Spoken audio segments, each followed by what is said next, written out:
শুকনো লঙ্কা, এগুলোকে লাল করে ভেজে নিলাম। আমাকে দেখা হ্যাঁ, জিরে ভাজবো।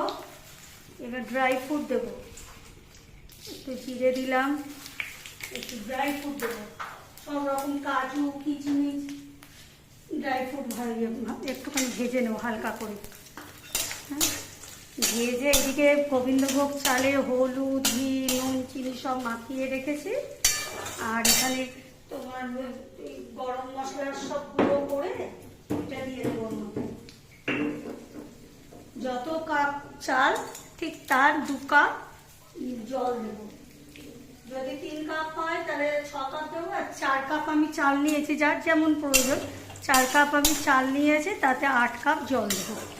হ্যাঁ, চালটা আগে থেকে ধুয়ে নুন, হলুদ, ঘি, একদম ঘরোয়া, কোনো উল্টো পাল্টা কিছুই নেই, শুধু ঘরোয়া জিনিস হলুদ দিয়ে মাখিয়ে রেখে